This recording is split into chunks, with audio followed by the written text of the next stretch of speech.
Você vai ouvir agora uma palavra ministrada pelo pastor Gilberto Suzano. Que Deus te abençoe e que esta mensagem seja edificante em sua vida.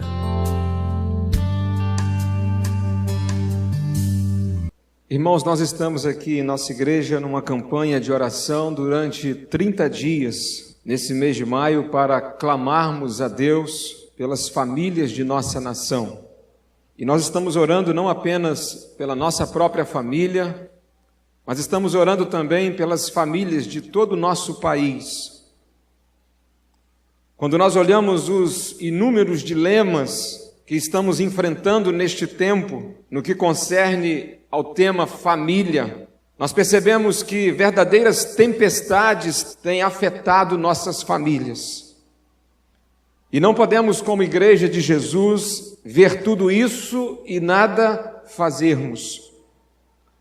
E o melhor que temos a fazer é clamarmos ao Senhor, pois somente Ele, pela sua graça, pela sua misericórdia, pode nos sustentar a nós e a nossa família nesse tempo de tantos desafios.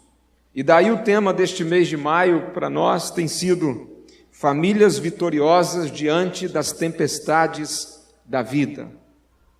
E milhares de igrejas batistas em nosso país estão neste mês de maio refletindo a respeito desse tema. Famílias vitoriosas diante das tempestades da vida.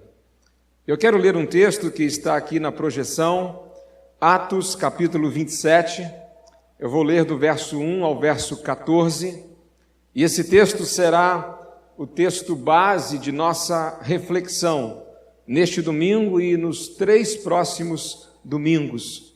Esse texto nos fala sobre um momento que o apóstolo Paulo estava fazendo uma viagem para a cidade de Roma, uma viagem de navio.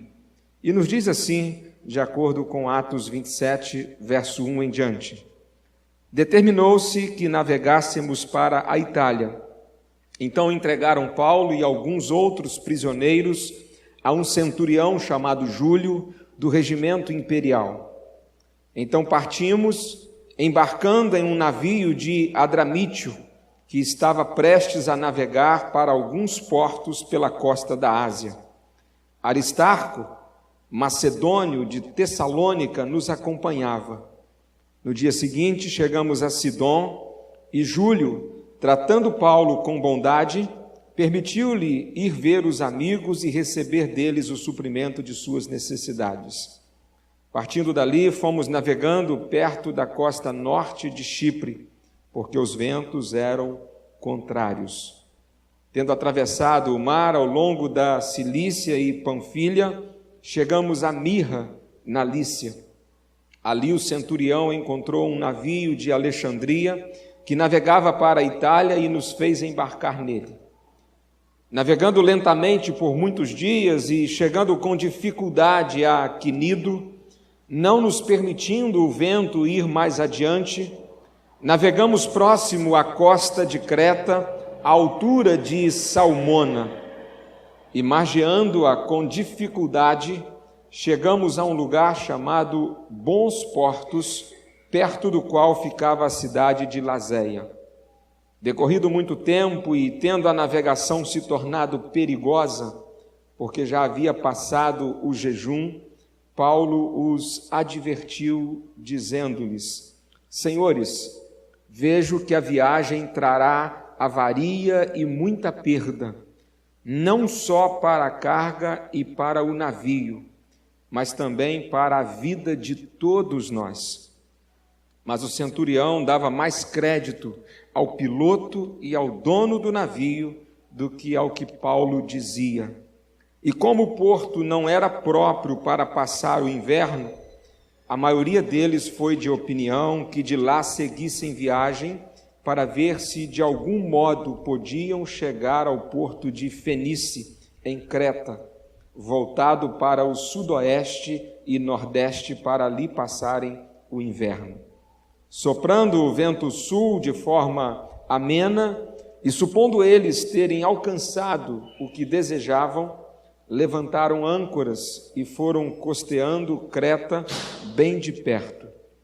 Mas não muito depois, desencadeou-se a partir da ilha um vendaval chamado Nordeste. Um historiador talvez veja esse texto como apenas uma boa narrativa dramática de uma viagem tempestuosa. Talvez pudéssemos olhar para esse texto e considerar nele apenas isso. Entretanto, nenhum episódio da Bíblia foi escrito para ser um bom registro histórico. Todas as histórias da Bíblia, elas são pedagógicas. Elas têm o poder de nos ensinar algumas importantes lições através das experiências vividas por cada um dos seus personagens. Por isso, para nós, esse texto é de um conteúdo riquíssimo, sobretudo por ele ser inspirado pelo Espírito Santo. E o mesmo Espírito que inspirou Lucas, o médico, que é o autor do livro de Atos, este mesmo Espírito, ele é capaz de nos iluminar e fazer entender algumas lições que a gente precisa aprender com essa história. O apóstolo Paulo tinha acabado de chegar de volta em Jerusalém, lá pelo capítulo 22 de Atos, acabado de chegar da sua terceira viagem missionária. No capítulo 21, ele fora recebido pelos irmãos de Jerusalém, pelos cristãos, foi recebido por eles com muita alegria. Mas bastaram-se 7 dias depois de sua chegada, alguns judeus que moravam na Ásia, por onde ele já havia passado, estando eles em Jerusalém, esses judeus, eles inventaram algumas mentiras sobre o apóstolo Paulo, provocando um grande tumulto na cidade de Jerusalém.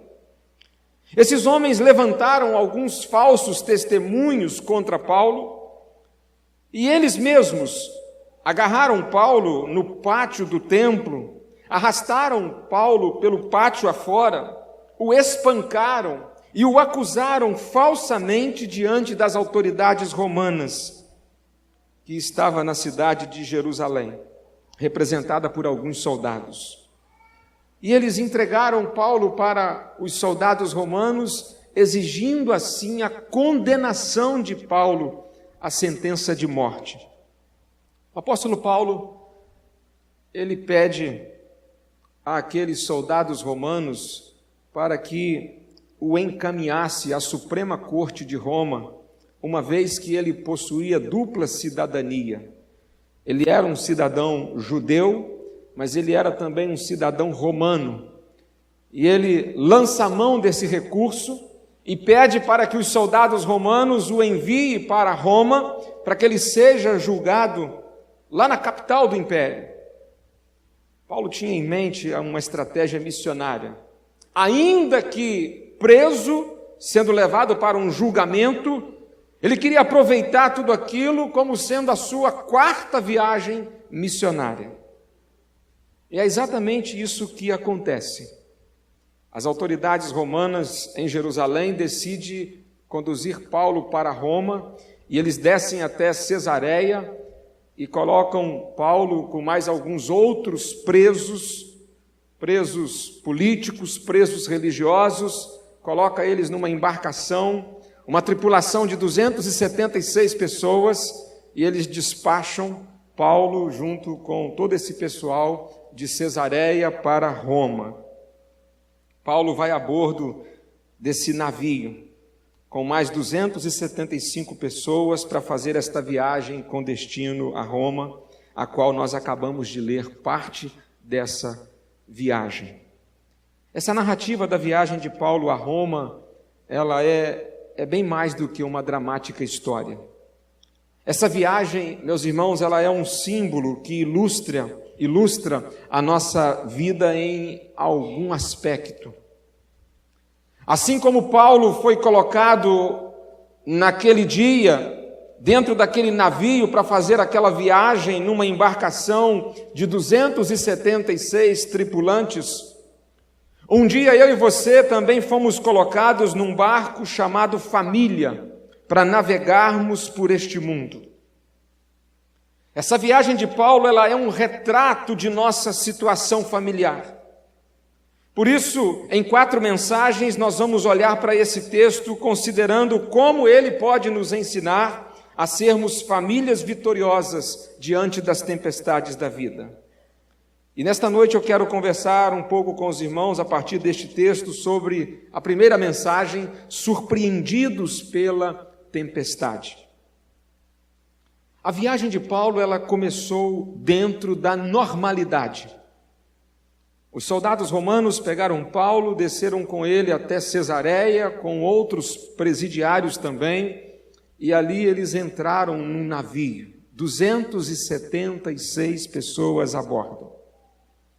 No verso 1, nós vemos Paulo sendo colocado sob a guarda de um centurião, um chefe de 100 soldados, por nome Júlio. No versículo 2, eles partem de forma tranquila. Uma viagem até então dentro tudo do normal, sem contratempos, sem problemas. Na verdade, meus irmãos, quando pensava sobre isso, eu me lembrei que é exatamente assim que toda família normalmente começa. Um homem e uma mulher inexperientes, bem diferentes, cada um com a sua origem, com a sua história, com a sua personalidade. Eles passam por uma plataforma chamada casamento e embarcam num navio chamado família. E eles não têm a menor ideia de como será. Dentro da normalidade, é assim com a vida de todos que se casam e adentram na constituição de uma nova família. Todas as pessoas que iniciam um novo lar a partir do casamento pensam que vai ser uma viagem tranquila, uma viagem no mar de rosas, sem problema algum. Aí o versículo 3 diz que o navio de Paulo, que começara também uma viagem assim, tranquila, sem contratempos, esse navio passa pela região de Sidom. Júlio, aquele chefe de um pelotão de 100 soldados, aquele centurião, ele agiu com bondade para com Paulo, ele viu que Paulo era uma pessoa do bem, era alguém que estava sendo acusado injustamente, e tudo estava indo até o verso 3, da forma mais tranquila possível. Assim como algumas famílias começam e vão tudo dentro da normalidade também, sem muitos problemas, apenas algumas adaptações. O casal recém-casado chega da lua de mel e tudo vai fluindo, tudo vai dentro da normalidade. Vão se adaptando, vão se ajustando. Mas o versículo 4 narra para a gente um começo de mudança climática no tempo, naquela viagem de Paulo. Partindo dali, fomos navegando perto da costa norte de Chipre, porque os ventos eram contrários. O versículo 7 registra que eles tiveram que navegar lentamente por muitos dias, até chegarem com dificuldades a um lugar chamado Quinido. Não conseguindo ir mais adiante, eles navegaram pela costa próximo a uma ilha chamada Ilha de Creta. O verso 8 diz que eles estavam navegando com dificuldade. O verso 9 diz que muito tempo se passou e a navegação se tornou perigosa. No versículo 10, Paulo ele faz uma advertência e diz àqueles que estavam comandando aquela viagem, disse: senhores, vejo que a viagem ela trará avaria e muita perda, não só para a carga e para o navio, mas também para a vida de todos nós. O versículo 11 nos diz que o centurião, o Júlio que cá atrás, no verso 3, Ele reconheceu Paulo como sendo uma pessoa do bem. O Júlio, que no início da viagem estava tudo às boas com Paulo, agora quando Paulo lhe dá um conselho, ele não dá crédito, ele dá crédito ao piloto e ao dono do navio. Dá mais crédito a esses do que ao próprio Paulo. E o verso 13 nos fala que, soprando o vento sul de forma amena, e supondo eles terem alcançado o que desejavam, levantaram âncoras e foram costeando Creta bem de perto. Um vento um pouco mais tranquilo, e eles imaginando que as coisas estão todas bem, sob controle. Mas não muito depois, o verso 14 diz: desencadeou-se a partir da ilha um vendaval chamado Nordeste. Eu destaquei algumas palavras aqui nesse texto até então: ventos contrários, dificuldades de navegação, 2 vezes é mencionado isso, não conseguir ir mais adiante, vento sul, um vendaval chamado Nordeste. Aquela aparente segurança e tranquilidade, normalidade do início da viagem, de repente, nós temos agora um navio com 276 pessoas no meio de uma tempestade, um vendaval chamado Nordeste. Aqui está um retrato do que acontece muitas vezes com a nossa família. Tudo ia maravilhosamente bem. O casal começou o casamento cheio de carinho, cheio de amor. Eram dias de lua de mel. O casamento era um jardim de flores. A união conjugal era uma fonte de felicidades. A chegada dos primeiros filhos, é bênção, alegria. Ninguém reclama de passar uma noite inteira, às vezes acordado por conta de uma dor de barriga, nos primeiros dias em que o bebê recém chegou em casa. Mas o tempo passa, as condições climáticas do lar, elas se modificam. O que era uma lua de mel, às vezes viram dias amargos como fel. O casamento, que era um jardim de flores, se torna num deserto árido, sem vida. A fonte de felicidade da união conjugal, às vezes, seca-se e se torna simplesmente num poço entulhado. E até mesmo aquela alegria pela chegada dos filhos. Quando chega a certas fases da vida, pais, às vezes, não chegam a se arrepender de terem os filhos que têm, mas não sabem mais o que fazer, às vezes, com os seus próprios filhos. Isso acontece, meus irmãos, na vida de muitas famílias. A tempestade pode ter a ver com o relacionamento conjugal em si, ou a tempestade pode ter a ver com o relacionamento com os filhos. Filhos que eram super obedientes, filhos que respeitavam e honravam os pais. Pouco tempo atrás eu ouvi falar a respeito de um garoto que cresceu num lar extremamente obediente ao pai e à mãe, respeitava, era incapaz de dizer um palavrão dentro de casa. Criado não aqui, mas criado no interior ainda, mais interior do que a nossa cidade. E o menino fez uma prova e entrou aqui, no IFE ali. Bastaram 3 meses de convivência com alguns outros que o menino descobriu coisas. E agora, dentro de casa, era um adolescente, um pré-jovem transformado. E a mãe e o pai precisam tirá-lo de lá, porque viu que ia estragar. Quantas vezes isso acontece na vida de certas famílias?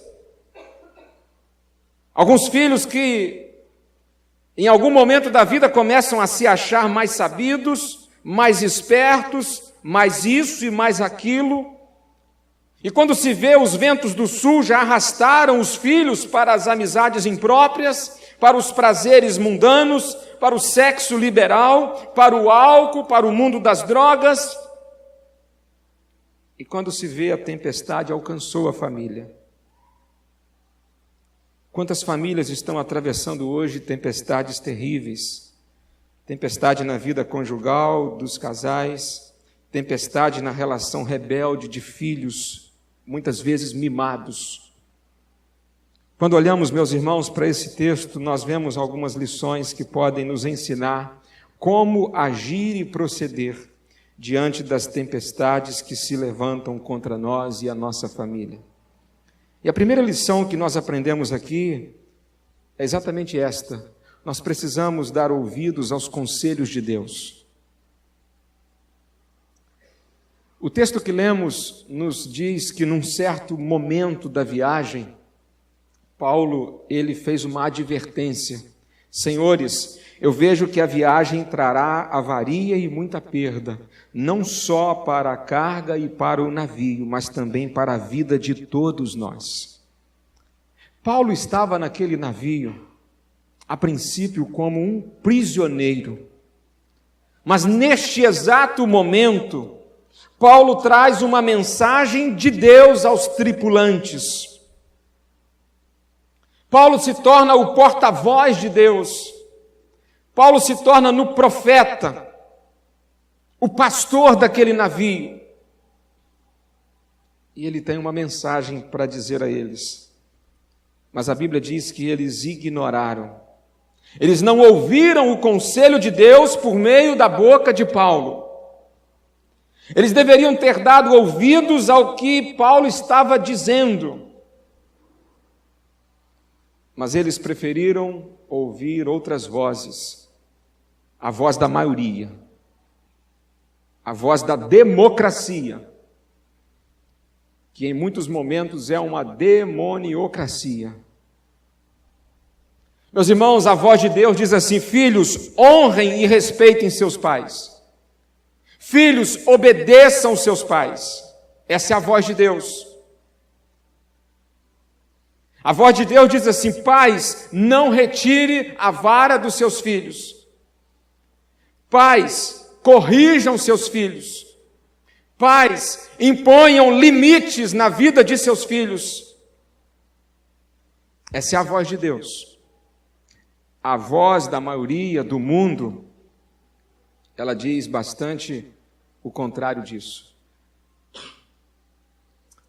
Seu pai não sabe de nada, sua mãe não sabe de nada. E você, pai, você, mãe, se você disciplinar o seu filho, você, inclusive, agora começa a correr até mesmo o risco de ser indiciado, de ser considerado um agressor por violência. A Bíblia diz, a voz de Deus diz: marido, ame a sua esposa como Cristo amou a igreja. É isso que a Bíblia diz. Marido, você precisa de tratar a sua esposa como um vaso mais frágil, com entendimento, com sabedoria. A voz de Deus também diz: mulher, seja submissa ao seu esposo como ao Senhor. Meus irmãos, o grande desafio da atualidade para pastores, para pregadores, é pregar sobre a submissão feminina no contexto do lar. Porque quando se diz isso hoje, muitos consideram que esse seja um ensino retrógrado, um ensino ultrapassado, de que isso não cabe para esse tempo. É claro que a Bíblia não está dizendo que a mulher deva ser capacho do seu marido, não é isso que a Bíblia diz, mas que há um conceito bíblico de submissão da mulher para com seu esposo. Isso a Bíblia de Gênesis a Apocalipse está muito claro. A voz de Deus diz: casais, honrem o compromisso conjugal. Você se casou, então viva a vida de casado. Assuma o compromisso de fato de casamento, de estar casado. Essa é a voz de Deus para qualquer tempo. Voltando ao texto, o verso 11 diz que o centurião dava mais crédito ao piloto e ao dono do navio do que ao que Paulo dizia. Meus irmãos, principalmente quando o assunto é família, nós precisamos buscar os conselhos de Deus para a nossa vida. E devemos buscar orientação daqueles que andam com Deus. Quem despreza os conselhos daqueles que andam com Deus sofrem grandes danos. Quantos filhos que choram porque não ouviram o conselho dos pais, às vezes no namoro, por exemplo. Quantas pessoas que hoje estão completamente perdidas porque não ouviram o conselho um dia, por exemplo, do pastor, o conselho de um avô, o conselho de uma avó, de um tio, de uma tia. Tem jovens hoje dando mais crédito a um professor ateu do que ao seu pai ou à sua mãe. Tem crente hoje ouvindo mais os psicólogos do que o seu pastor. Tem gente hoje seguindo mais a opinião da mídia, da rede esgoto de televisão, dos artistas, dos cientistas sociais, do que seguir a verdade revelada na bendita palavra de Deus. Para que a nossa família seja vitoriosa diante das tempestades da vida, a primeira coisa que nós precisamos fazer é dar ouvidos aos conselhos de Deus. Meus irmãos, há um grande contraste na família antiga e a família moderna. Eu trouxe essa imagem para compartilhar com você. A família antiga, ela se reunia e se ajoelhava para buscar os conselhos de Deus. Esse é um modelo de família antiga. Se reunia para o culto doméstico. Isso é considerado por alguns hoje, no nosso próprio meio, como sendo coisa cafona, isso é ser quadrado. A família moderna, ela trocou o seu momento de se ajuntar para ouvir os conselhos de Deus, para estar cada um no seu controlezinho do Zap Zap. Esse é o grande contraste da família moderna para a família antiga. Nós precisamos dar ouvidos aos conselhos de Deus. Uma segunda lição que a gente aprende olhando para esse texto, nós precisamos estar atentos aos sinais. Enquanto nos distraímos pensando que está tudo bem, o perigo, ele se aproxima. O versículo 4 diz o primeiro sinal. Aquela viagem que começou dentro de uma normalidade, no verso 4, eles já começam a se deparar com ventos contrários. No versículo 13 diz novamente de um vento sul, um vento traiçoeiro. Um vento que aqui na tradução que lemos disse que era um vento ameno, um vento suave. Um vento que eles pensaram assim, esse vento não fará mal algum. Sabe o que a gente vai fazer? A gente tinha lançado as âncoras para a gente não ser arremessado para longe, mas vamos recolher as âncoras, essas lanças. E vamos, porque esse vento, tem nada a ver, esse vento não representa perigo. Isso no verso 13. O vento sul é o vento enganoso. É aquele sinal que a gente custa para captar ele, para entender ele. E a gente chega no verso 14 com um vendaval chamado Nordeste. Mas esse vendaval não chegou de repente.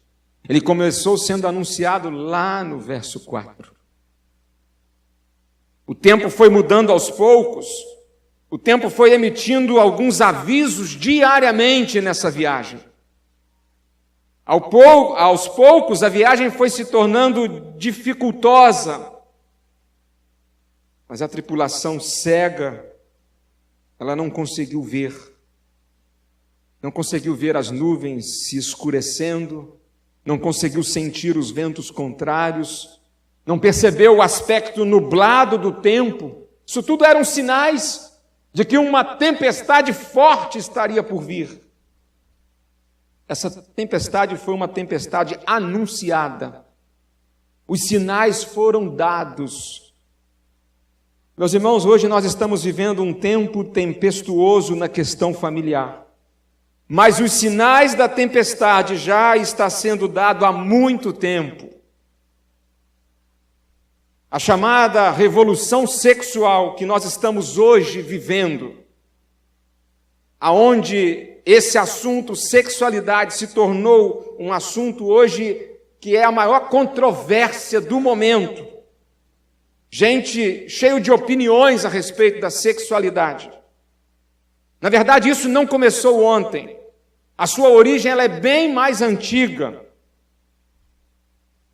A origem dela mesmo, ela se dá lá depois da queda no Éden. Ela passa por duas cidades chamadas Sodoma e Gomorra. Ela passa pelos dias do Novo Testamento, pela cidade de Corinto. Ela passa pela cidade de Roma. E ela vem ao longo da história. A revolução tecnológica também, que nós estamos vivendo hoje, que virtualiza os relacionamentos, também não começou ontem. Ideologia de gênero não começou agora, recentemente. Isso nasceu muito lá atrás. Então, logo o homem caiu, pecou, a raça humana já começou a deturpar, a corromper o sentido correto das coisas. A proliferação do divórcio também não nasceu agora. A distância do relacionamento entre pais e filhos começou há muito tempo atrás. Quando os pais passaram a achar que a educação deve vir da escola, pois eles têm que trabalhar para dar um futuro de luxo e conforto para a família. A proposta desta campanha para orarmos urgentemente por nossas famílias é pelo fato de que a tempestade ela não vai chegar, ela já chegou. E eu tenho uma notícia para te dar: a tempestade vai piorar, porque os dias são maus. E nós precisamos, como famílias, estarmos atentos aos sinais. Nós precisamos prestar bastante atenção. Existem alguns sinais, por exemplo, que estão muito voltados para a questão da criação dos filhos. E nós precisamos estar atentos a esses sinais. Se um filho chega em casa depois da meia-noite, um filho ainda de menor, isso é um sinal. Se você, como pai, tem gasto mais tempo no trabalho ou com amigos do que no relacionamento discipulador com os filhos, isso é um sinal. Os pais devem aproveitar cada oportunidade para investir no relacionamento de seus filhos com Cristo, orientando-os com sabedoria, a sabedoria que vem de Deus. Meus irmãos, o perigo está perto. O perigo não está do lado de fora da nossa casa. O perigo está do lado de dentro. Nós estamos vivenciando hoje um tempo profetizado pelo profeta Daniel lá no Antigo Testamento.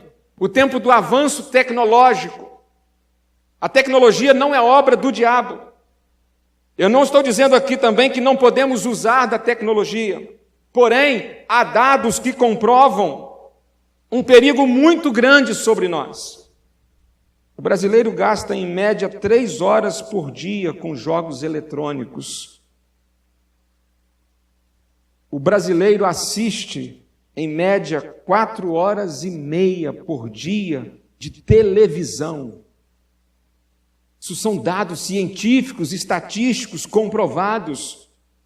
92% dos internautas, aqueles que utilizam da internet, que já não precisa mais ser no computador, nem no tablet, pode ser no próprio smartphone, no celular, estão conectados por meio de redes sociais o tempo todo. Facebook leva 83%, WhatsApp 58% e YouTube 17%. Uma pesquisa diz que uma criança no Brasil que assiste televisão até aos 14 anos, quando ela chegar nessa idade, ela terá assistido na televisão nada menos do que 11 mil crimes na TV. Já que nós assistimos muita televisão, é aqui a estatística que diz isso, em 200 horas de programação, 200 horas de programa de televisão, são vistas cerca de 30 mortes cruéis, 1.018 lutas monstruosas e animalescas, 3.592 acidentes, 32 roubos, 616 cenas de uso criminoso de armas, 57 sequestros, 410 trapaças, 321 aparições de monstros pavorosos e infernais. É isso que nós estamos, muitas vezes, recebendo. E os sinais são dados, e a gente não os percebe. Quando pais não conseguem supervisionar o que os filhos veem na televisão ou na internet, é como se esses pais estivessem no barco tranquilos, enquanto a tempestade vem arrebatando com força contra os passageiros. Os pais precisam ter coragem suficiente para usar o botão desligar, para desligar o Wi-Fi, e então voltar aos princípios bíblicos de discipular os filhos, levando-os a uma vida de intimidade com Cristo. Como pais, será que nós temos priorizado realmente os nossos filhos? O quanto nós temos investido na formação de nossos filhos? Eu não estou me referindo à formação acadêmica, mas à formação espiritual. Porque a grande verdade, meus irmãos, é que as nossas casas estão cada vez mais equipadas. Os nossos filhos têm quase tudo o que desejam. Eles têm escola particular de excelência. Eles têm celular de última geração. Eles têm roupas de grife. Muitos de nós têm carro, temos internet.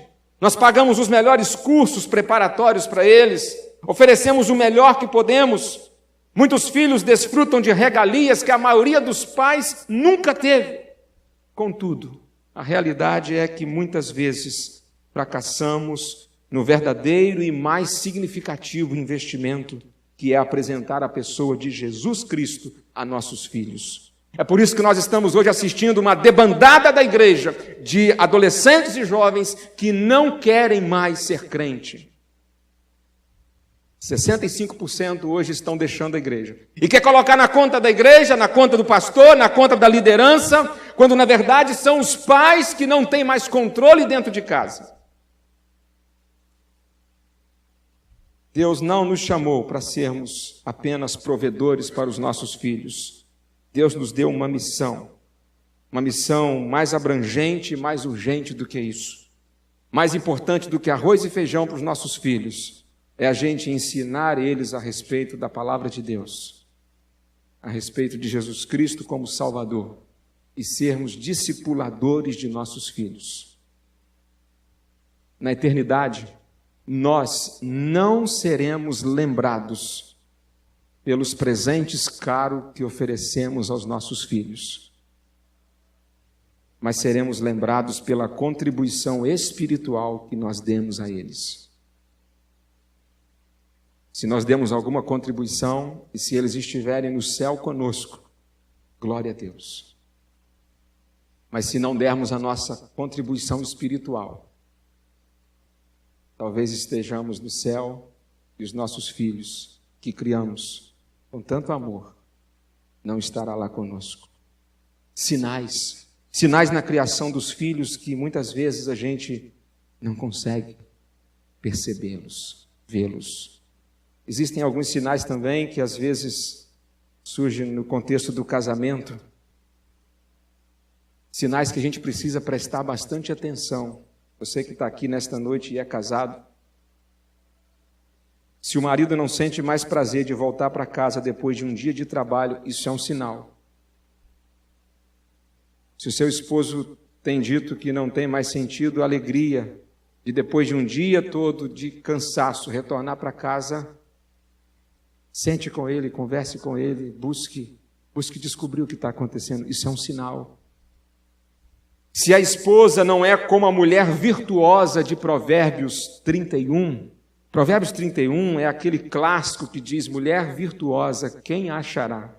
Mas a parte linda nesse capítulo 31 de Provérbios é que a Bíblia diz que os filhos são quem constatam que a mulher virtuosa é uma mulher feliz.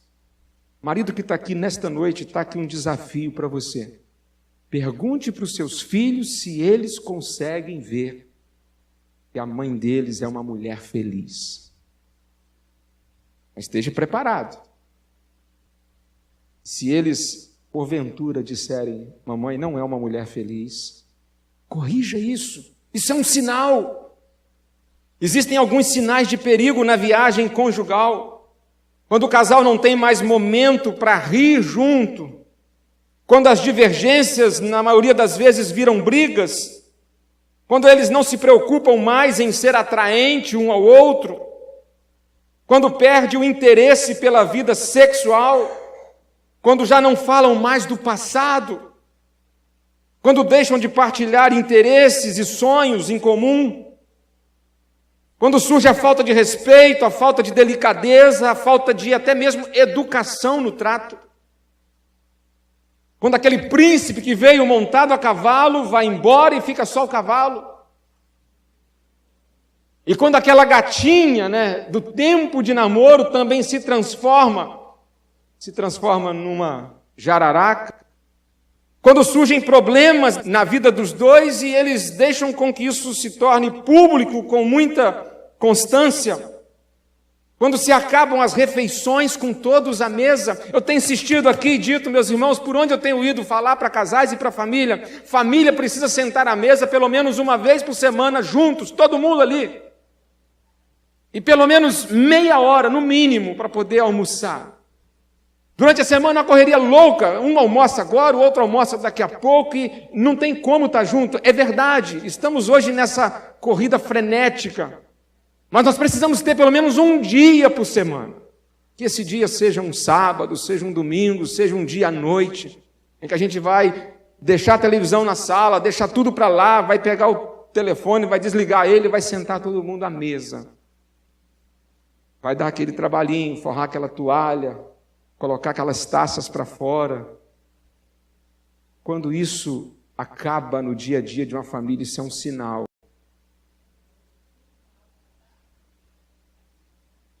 O que dizer, meus irmãos, quando não há mais oração e nem compromisso com a leitura da palavra? São sinais no casamento que a gente tem que estar ligado, prestar bastante atenção. Boas famílias estão naufragando porque os sinais são emitidos e elas não percebem. Existem alguns outros sinais diversos na família.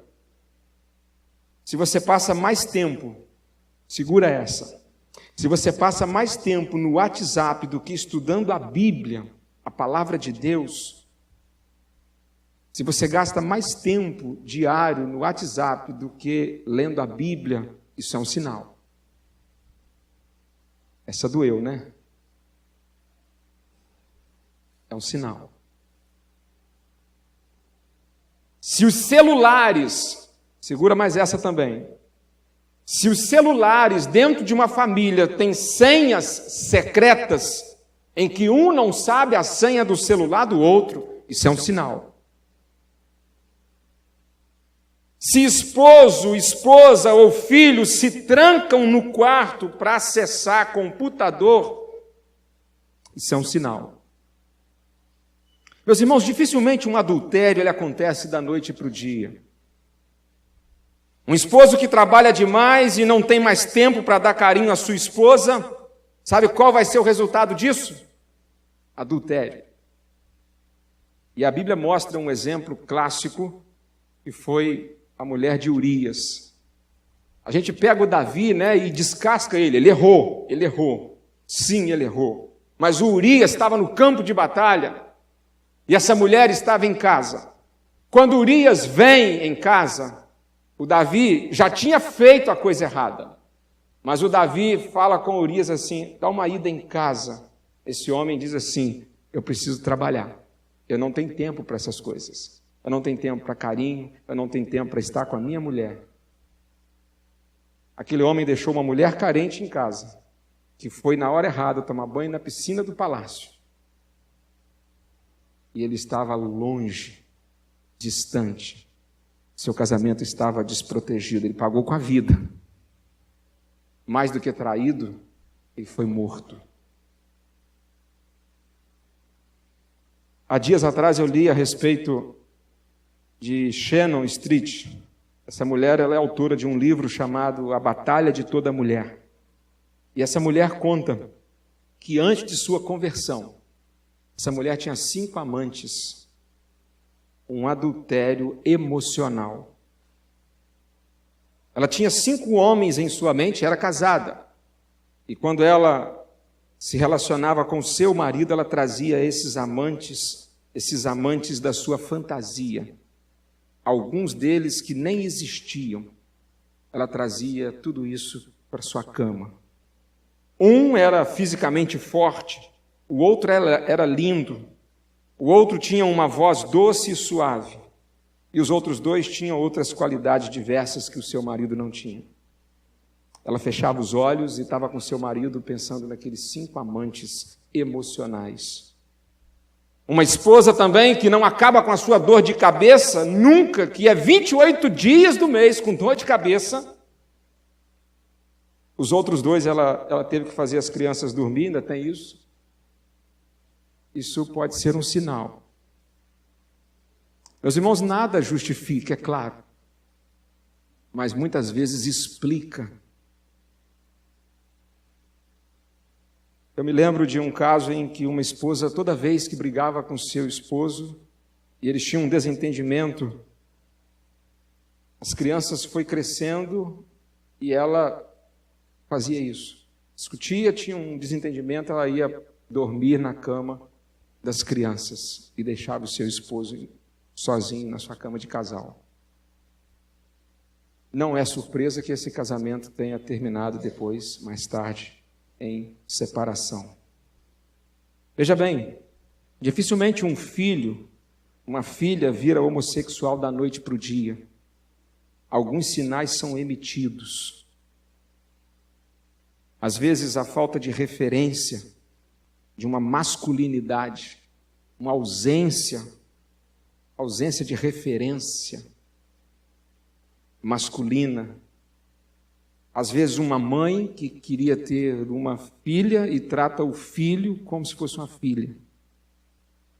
São coisas que vão acontecendo no dia a dia, quando pensa que não, a tempestade está aí.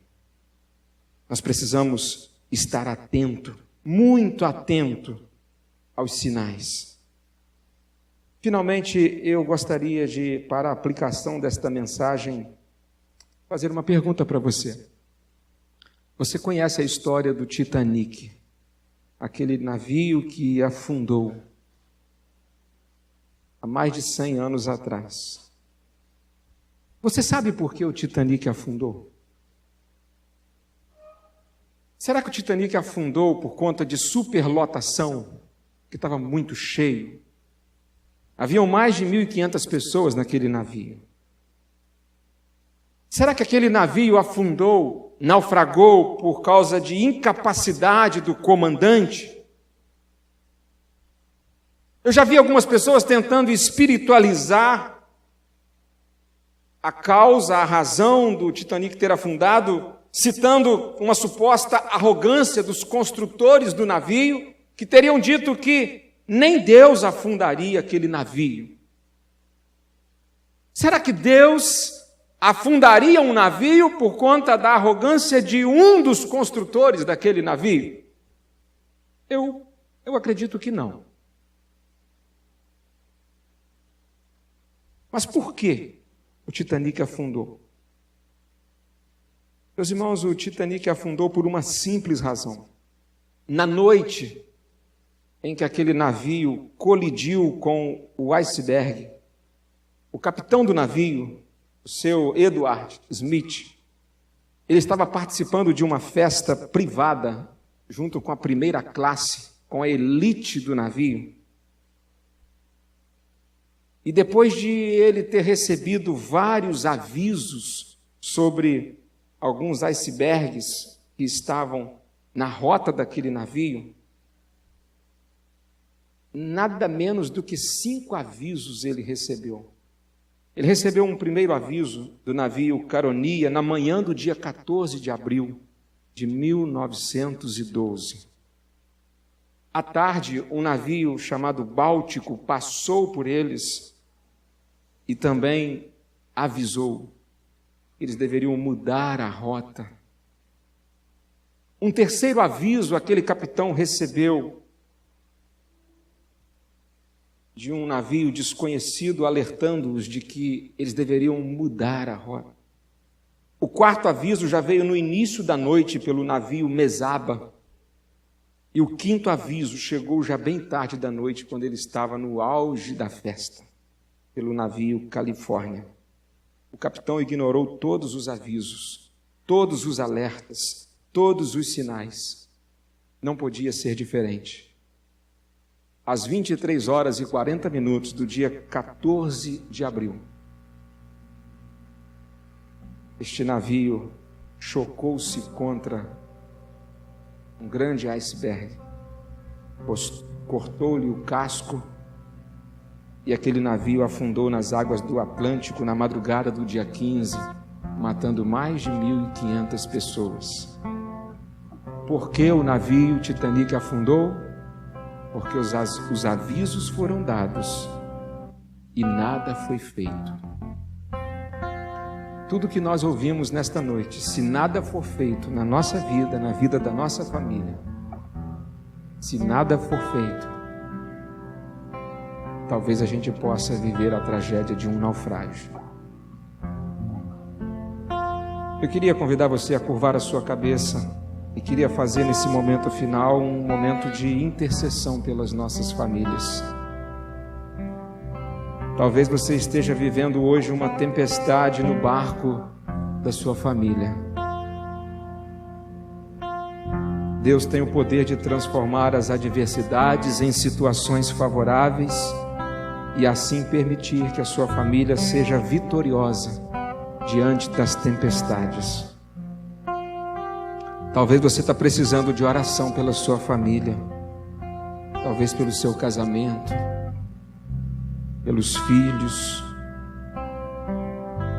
Talvez a tempestade ainda não chegou,